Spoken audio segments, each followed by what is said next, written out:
Hello, my name's Andrew Morrice. I'm a GP, been a GP for about 25 years or so, maybe more. And I'm also an educator. I work providing education for mainly primary care professionals. And I'm also a human givens therapist. And human givens is a not very well known form of therapy, based though on a very, very useful idea. That useful idea is that all creatures survive and thrive in this world by using their innate resources to meet their needs in their environment.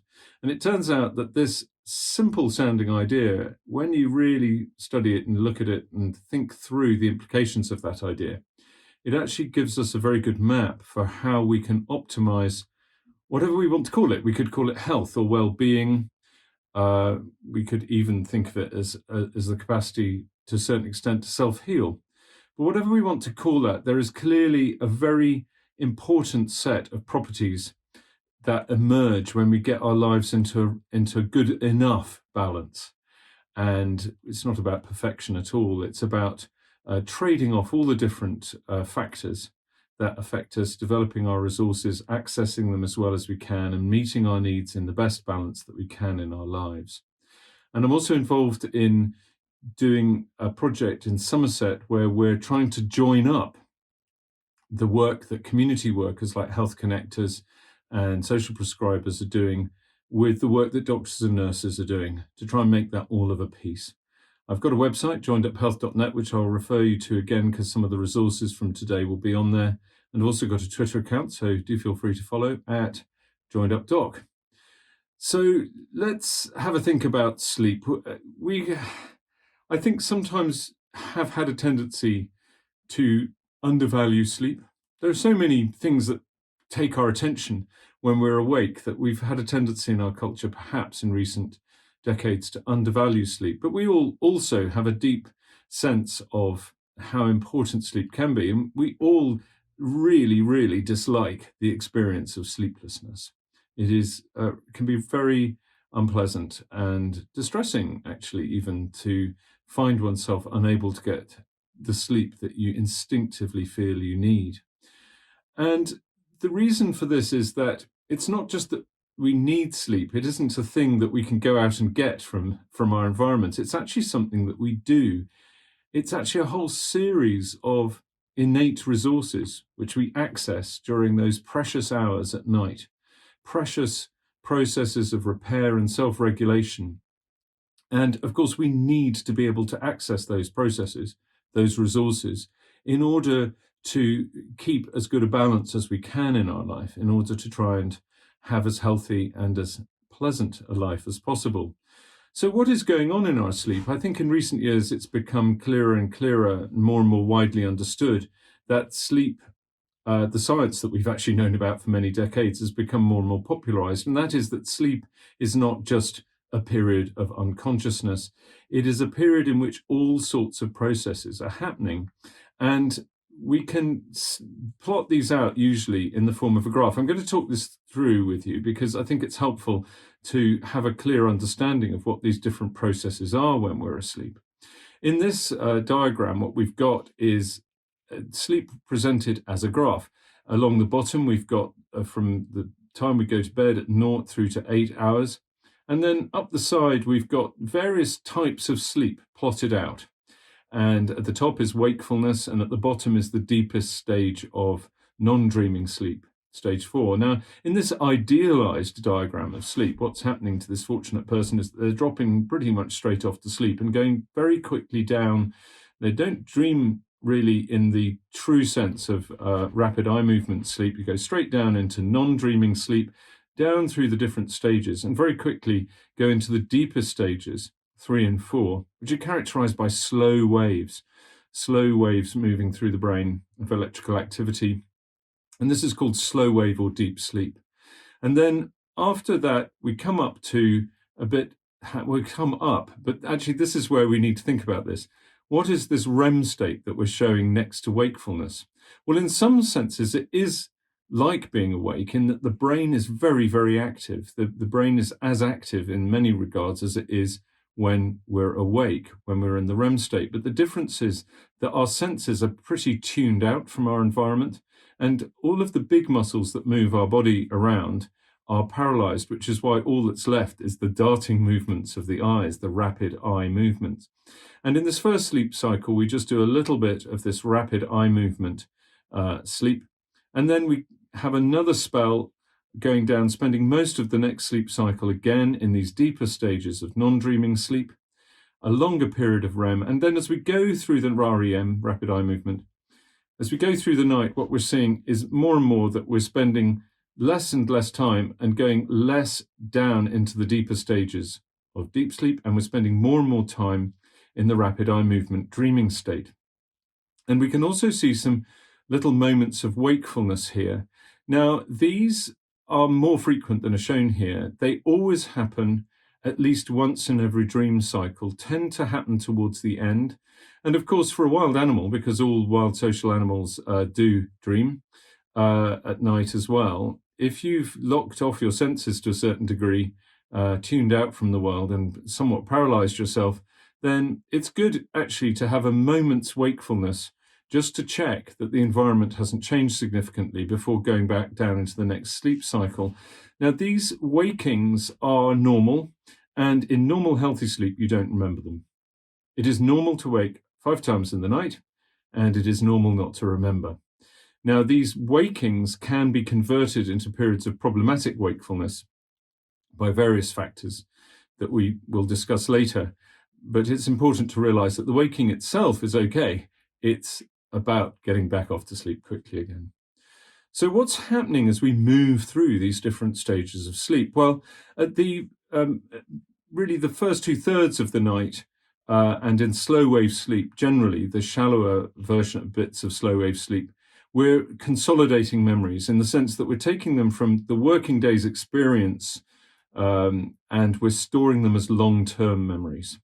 And we're not quite sure how this happens, but certainly we're moving information from what's called the hippocampus, the memory centers, and we're storing them in the wider brain network. Now, in these deepest stages of slow wave sleep that we're describing as 3 and 4, there are some very important functions, and they're really happening only at this beginning half of the night in the slow wave sleep. We've got a thing called lymphatic flush, which is essentially a pulsatile fluid push through in the brain. It's wonderful. It sort of flushes and cleans through the brain, removing damaged bits and pieces and chemicals that aren't wanted. It's essentially a cleanse and refresh cycle.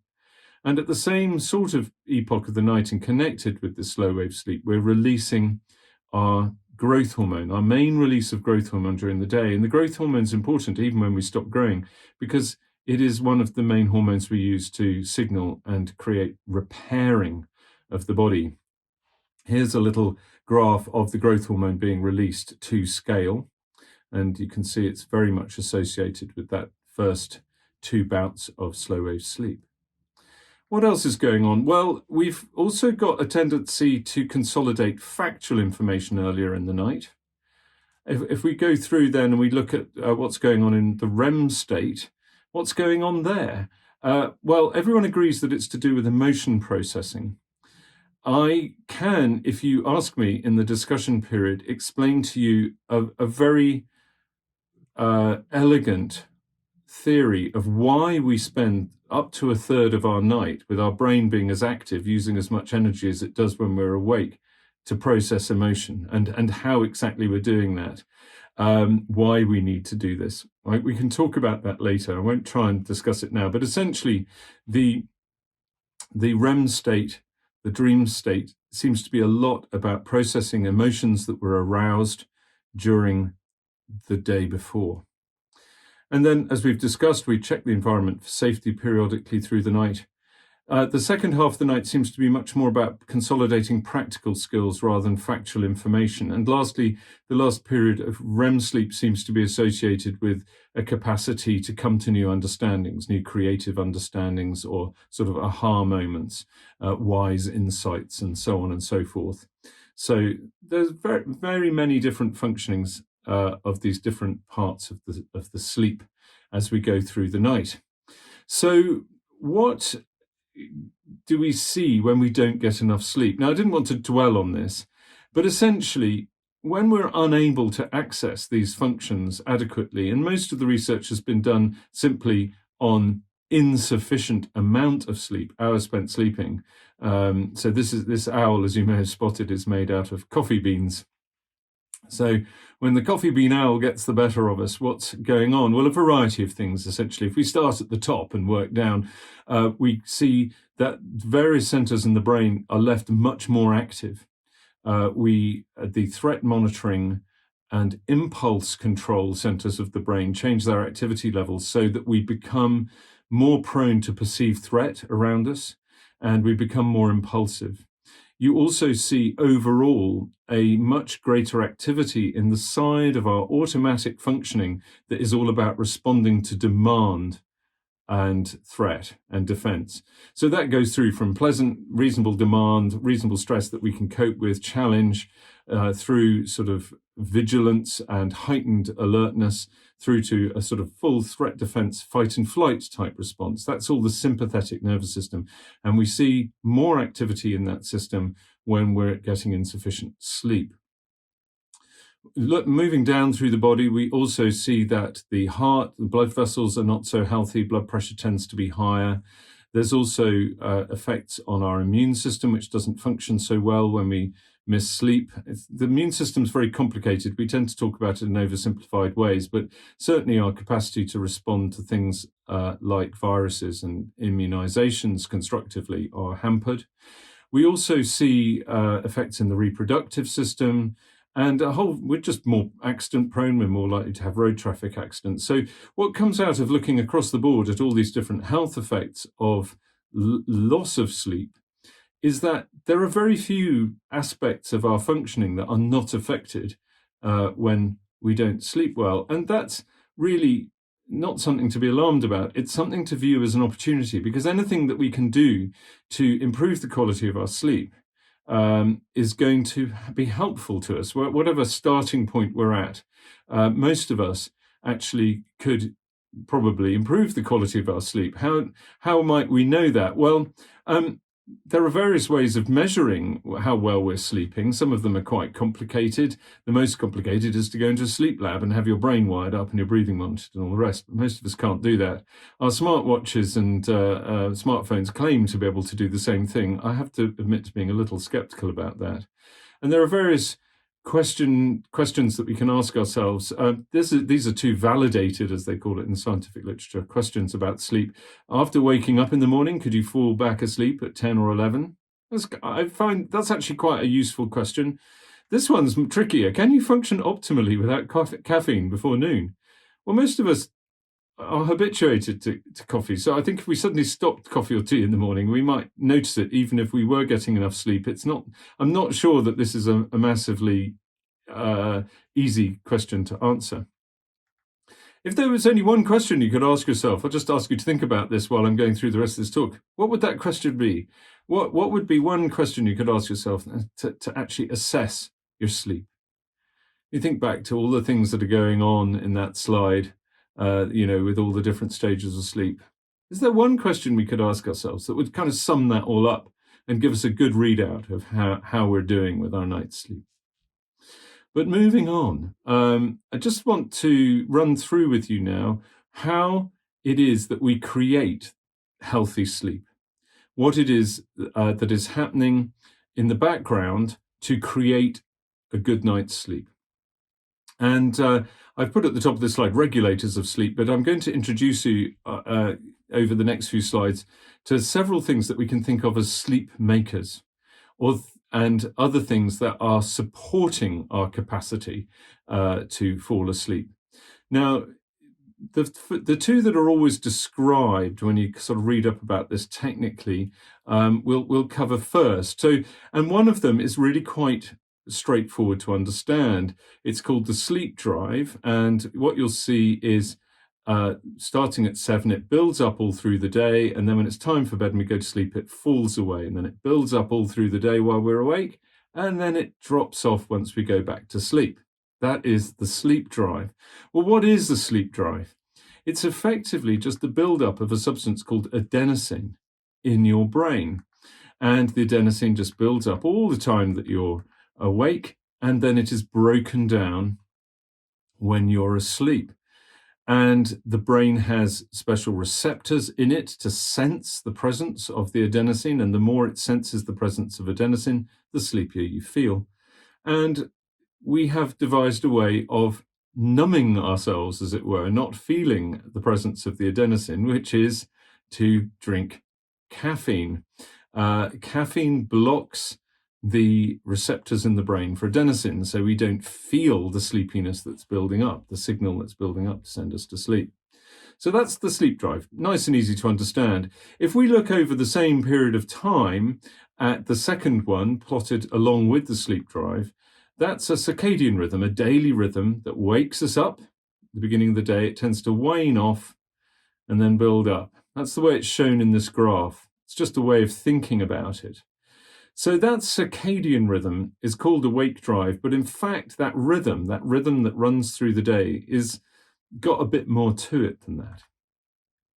So the around the day rhythm, the circadian rhythm, is organized by a part of our brain called the suprachiasmatic nucleus that picks up how much light is in the environment.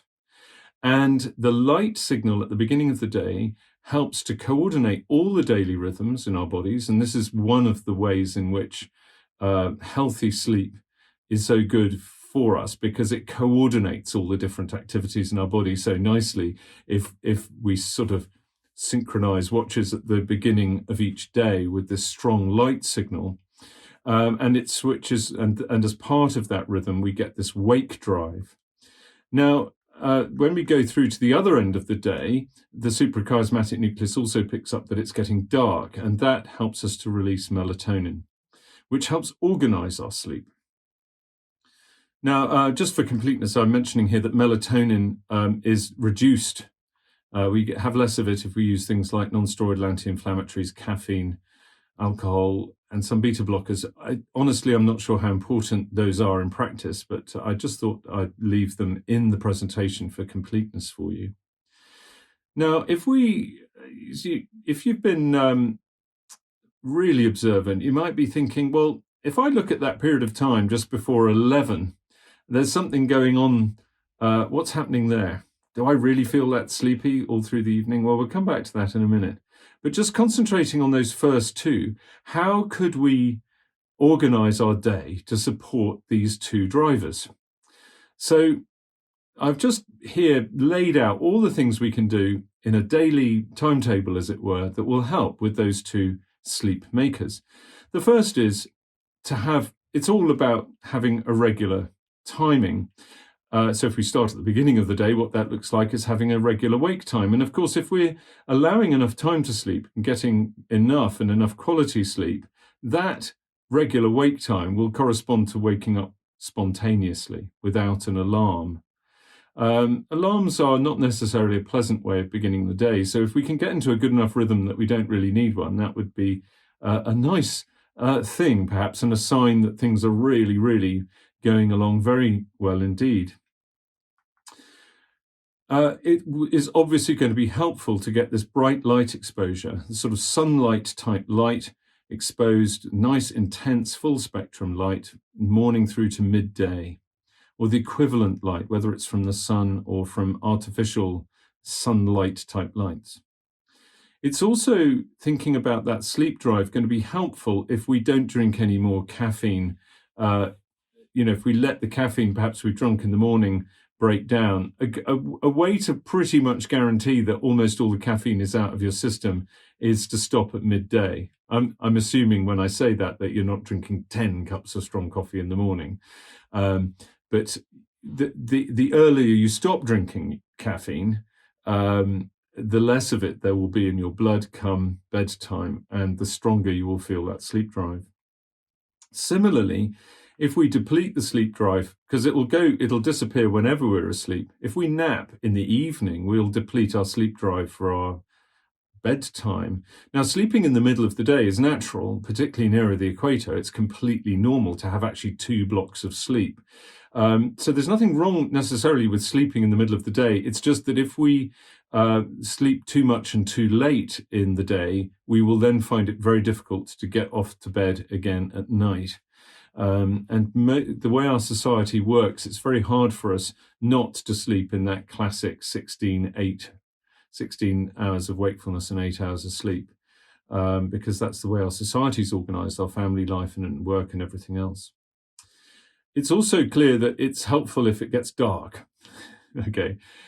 Quite how important different light spectra in screens are is open for some scientific debate, but generally, the more it's like firelight or candlelight, dim and yellow, the thinking is that the better off you are.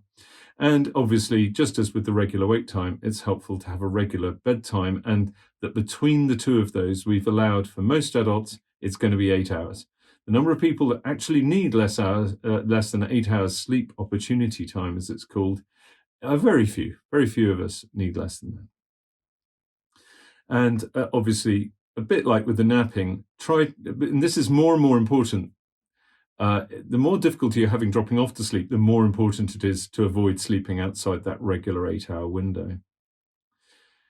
So as I pointed out earlier on, if we look at that graph, some of you may have thought, well, what about this period at the end of the day when we're not feeling that sleepy? What is it that's keeping us awake? And what I'm about to say now is based on a lot of reading and observation and conversations with patients, but I've not actually seen this stated yet in the literature. It's probably out there somewhere. But what's going on here is that we haven't relaxed yet.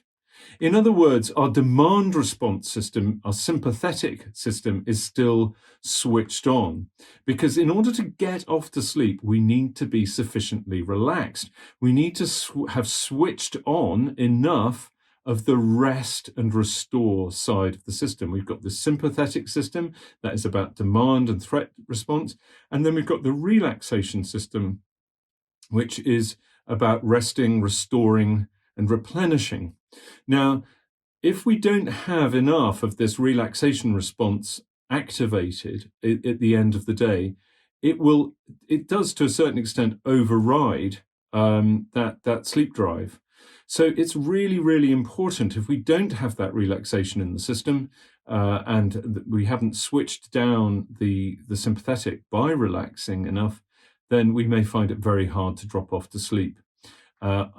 Or to maintain sleep, actually. So in a sense, activating this relaxation system, along with the adenosine and the daily rhythm, those are the three main sleep makers. And we need to support all three of those, certainly at a bare minimum, to be assured of good sleep. But there are some other things that contribute.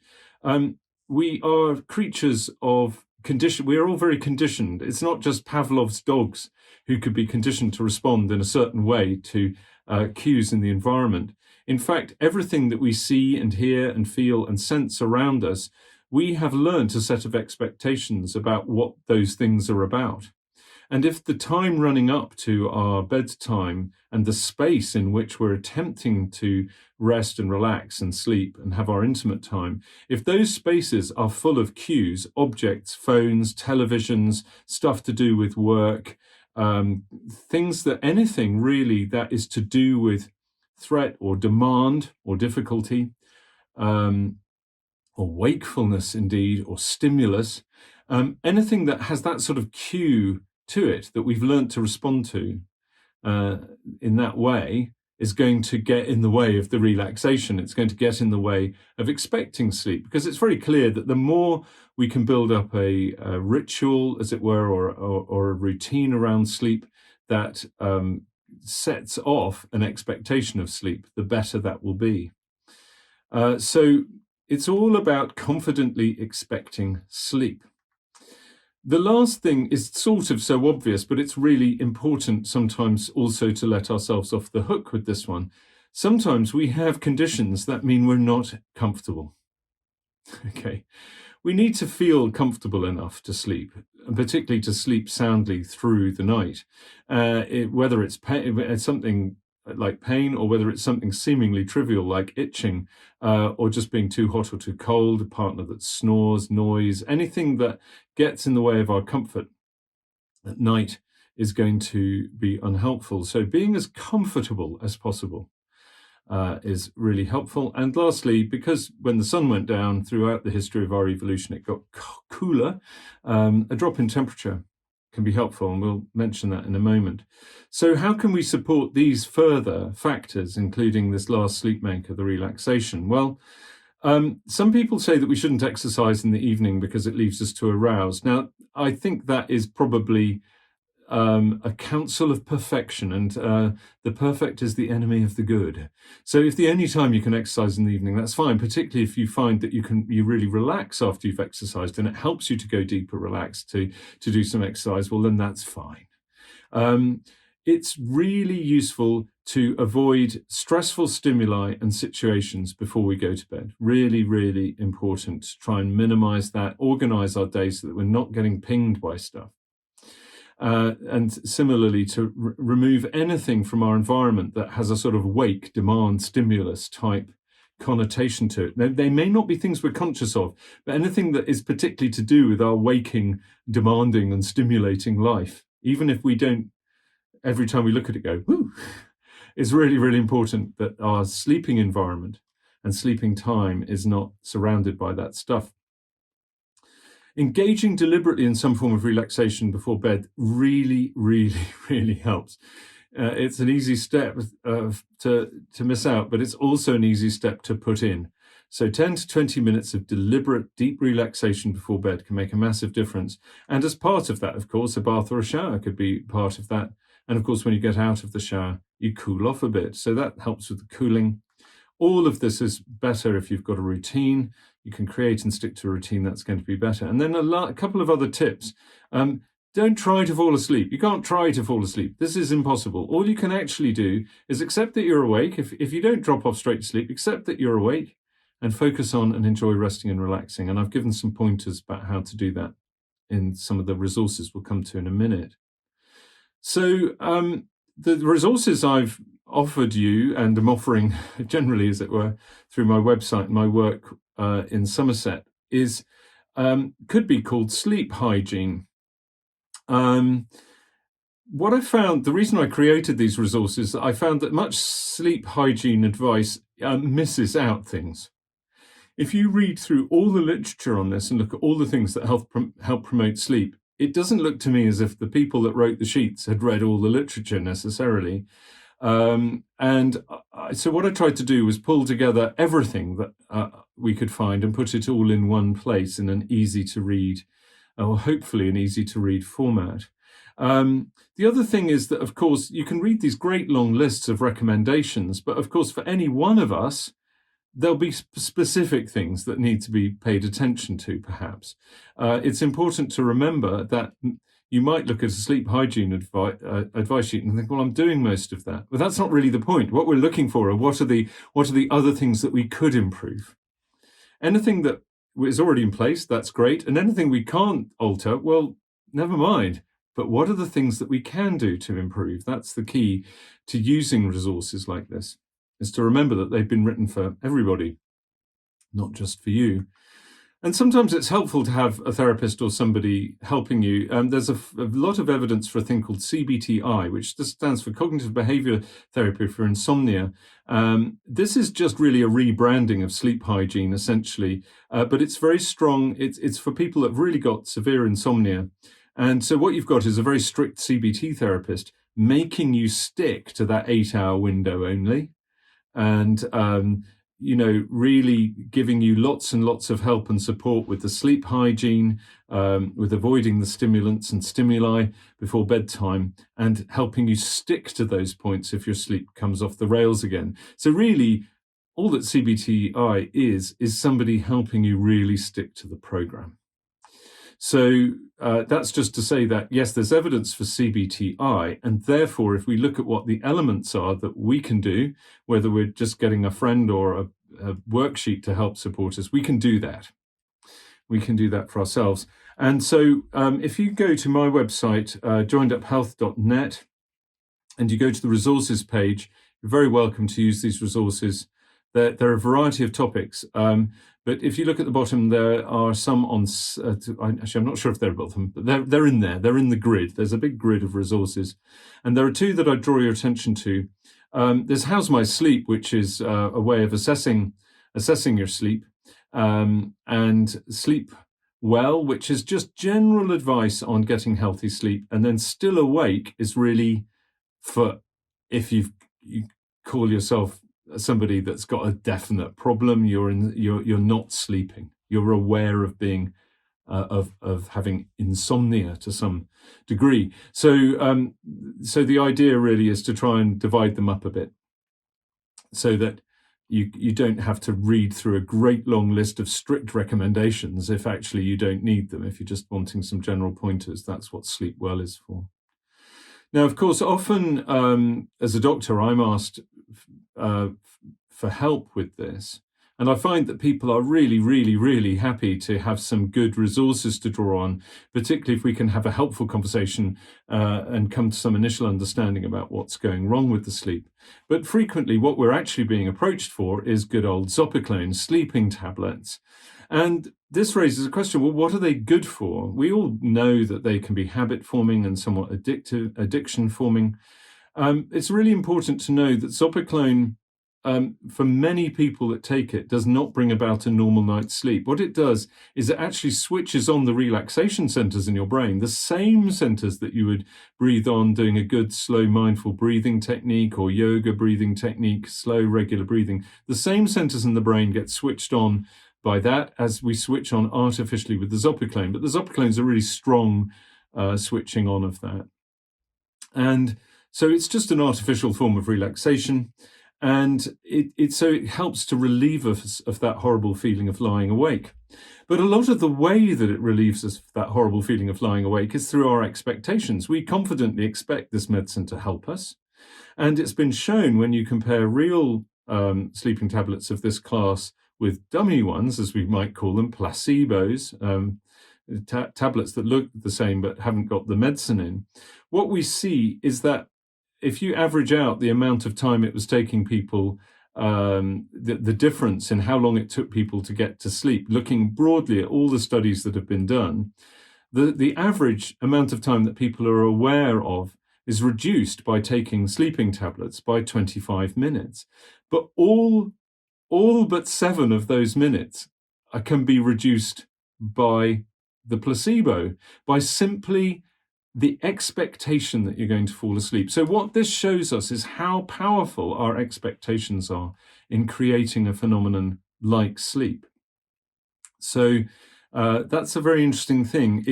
The Zopiclone really is as much about what I was talking about, the confident expectation of sleep and relaxation, as it is separate, somehow different. It's just an artificial and specific way of triggering the relaxation and triggering that confident expectation.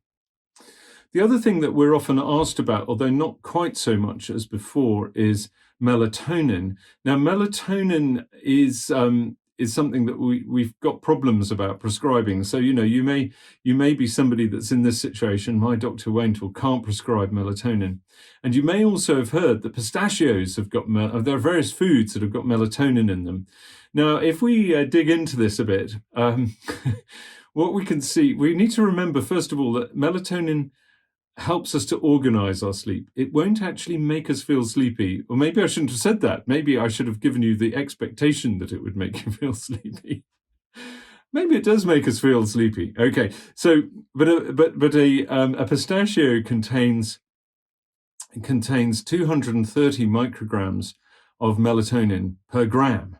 And if we look at the weight of a pistachio, what we can see is that the amount of melatonin we need to get into our bloodstream to be the same as what our body would produce naturally in a healthy circadian rhythm, if we look at that, it's 3 pistachios.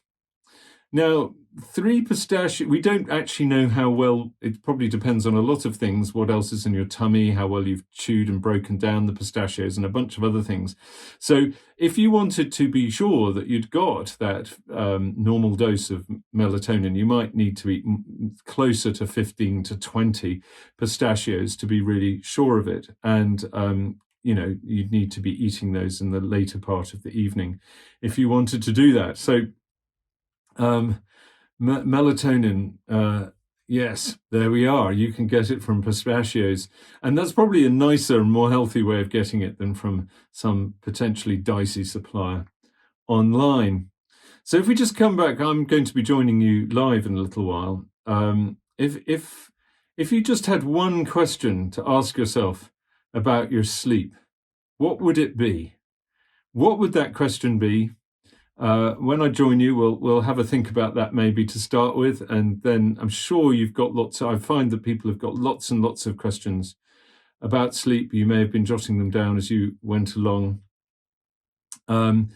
Do have a think about that, and I'll look forward to joining you in a minute. So yes, I was Dr. Andrew Morrice, joineduphealth.net, and joined up doc.